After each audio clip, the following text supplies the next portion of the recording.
Assalamualaikum warahmatullahi wabarakatuh. Berjumpa lagi dalam pembelajaran biologi. Hari ini kita akan membahas tentang pola hereditas pada bagian yang ketiga, yaitu pada subbagian tautan dan pindah silang. Namun sebelum kita belajar, mari kita berdoa dulu menurut agama dan kepercayaannya masing-masing. Berdoa dipersilahkan. Berdoa selesai. Anak-anakku sekalian, hari ini kita masih belajar tentang pola hereditas, melanjutkan yang kemarin. Kemarin kita sudah tentang penyimpangan hukum Mendel 1 dan hukum Mendel 2, tentang polimeri, kriptomeri, epistasis, hipostasis, dan sebagainya. Dan hari ini kita lanjutkan dengan pelajaran tentang tautan dan pindah silang. Mudah-mudahan hari ini tetap sehat, tetap semangat, dan dapat mengikuti pembelajaran jarak jauh ya, PJJ. Mudah-mudahan dimudahkan dan didapatkan ilmunya.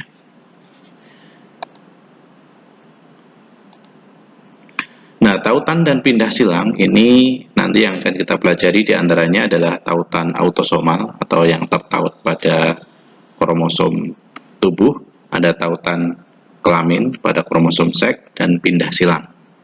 Langsung kita mulai untuk tautan autosomal. Di layar kalian sudah ada gambar hewan. Ini namanya lalat buah atau Drosophila melanogaster. Kalau kalian makan buah nggak habis itu biasanya beberapa waktu kemudian ada binatang-binatang yang berterbangan di sekitar buah, bentuknya kecil. Itu kalau kalian zoom ya, kalian tangkap kemudian kalian lihat, itu bentuknya seperti ini. Namanya Drosophila melanogaster dalam bahasa Latin. Nah, seorang ilmuwan namanya Morgan, dia pertama kali melaporkan adanya peristiwa tautan, dan di sini juga ada dia mengawinkan Drosophila melanogaster dengan beberapa varian. Kemudian dia melihat ada peristiwa tautan. Nah, tautan itu seperti apa sih? Tautan itu suatu keadaan, suatu kejadian di mana banyak gen dalam satu kromosom, kemudian mereka diturunkan bersama-sama.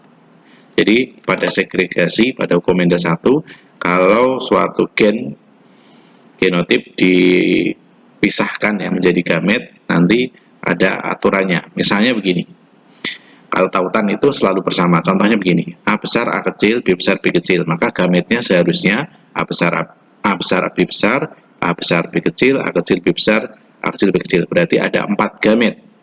Tapi kenyataannya karena adanya tautan berarti selalu bersama. A besar itu selalu bersama B besar dan A kecil selalu bersama B kecil, maka hanya terbentuk 2 gamet, yaitu A besar, B besar, dan A kecil, B kecil. Jadi menyalahi pada hukum Mendel 1, segregasi. Contohnya seperti ini, ada sayap, ini Drosophila melanogaster dengan varian sayap panjang abdomen lebar dikawinkan dengan sayap pendek abdomen pendek. V besar, V besar, A besar, A besar dikawinkan dengan V kecil, V kecil, A kecil, A kecil. Kemudian nanti keturunannya pada F1 sayap panjang abdomen lebar tapi genotipnya V besar, V kecil, A besar, A kecil. Ingat, karena tadi adanya tautan ya, maka ketika disilangkan pada parental kedua, genotip yang keduanya terbentuk hanya 2. Gametnya hanya terbentuk hanya 2, yaitu V besar, A besar, V kecil, A kecil. Sehingga hanya terbentuk 4 macam genotip pada keturunan F2. Berikutnya tautan kelamin. Sama dengan yang tautan autosom, cuma karena dia tertaut pada kromosom seks, maka diturunkannya bersama jenis kelamin. Jadi sifatnya akan muncul hanya pada jenis kelamin tertentu. Jenis kelamin disimbolkan dengan huruf X dan huruf Y ya. Jadi nanti tertautnya di kromosom X atau tertautnya di kromosom Y. Contohnya seperti ini, pada persilangan antara lalat Drosophila bermata merah dan putih, jantan mata putih dan betina mata merah, ternyata kemudian disilangkan pada F1 terbentuk seperti ini, jantan mata merah dan betina mata merah. Kemudian B2-nya jantan mata merah disilangkan dengan betina mata merah, terbentuk keturunan seperti ini. Ini karena faktor pewarna mata merah mata putih itu tertautnya pada kromosom X.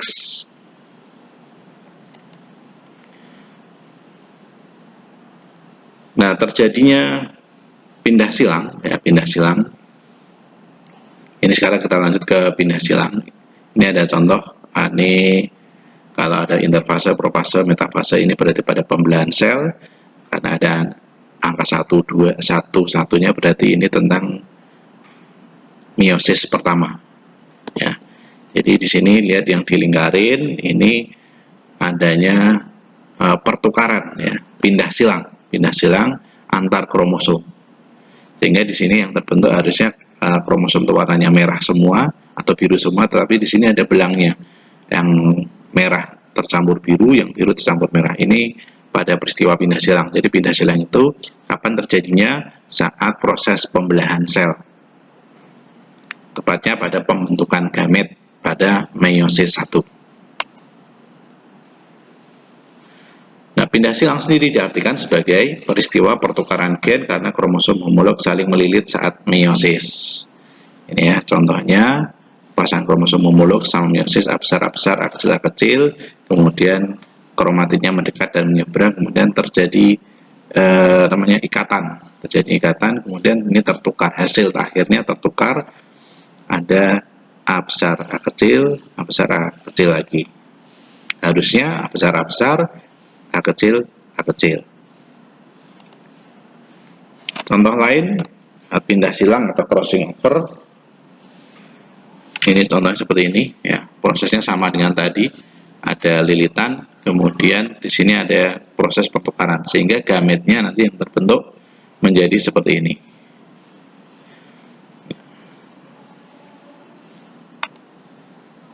Contoh soalnya misalnya menjadi seperti ini, mata ini masih Drosophila melanogaster, mata ungu sayap keriput disilangkan dengan mata merah sayap normal. Kemudian ini gametnya PV kecil, ini PV besar, maka yang terbentuk pada filial 1 mata merah sayap normal, P besar P kecil, V besar V kecil.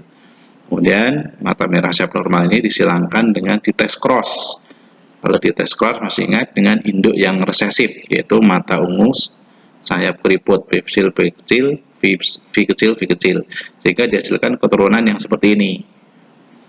Ya, ada tipe parentalnya, ada tipe rekombinan. Tipe rekombinan itu fenotip dan genotip yang berbeda dengan induknya. Jadi tipe parentalnya ya berarti yang mata merah sayap normal dan mata ungu sayap keriput. Nah, pertanyaan-pertanyaan seputar pindah silang itu sebenarnya pada hitungannya adalah menentukan NPS. NPS itu nilai pindah silang. Nilai pindah silang itu rumusnya jumlah tipe rekombinan dibagi jumlah individu seluruhnya, jumlah seluruh keturunan kali 100%. Jadi NPS-nya 16 plus saya rekaman, maaf. 16 plus 22 dibagi 382 plus 16 plus 22 plus 35 kali 100%. Maka hitungannya nanti ketika NPS-nya akan ketemu 4,92. Nah, apa artinya 4,92% ini adalah jarak unit antar gen. Jadi jarak P sama V itu dalam satuannya 4 sampai 5 unit. Nah, itu kira-kira anak-anakku sekalian, mudah-mudahan dapat membantu pembelajaran kalian.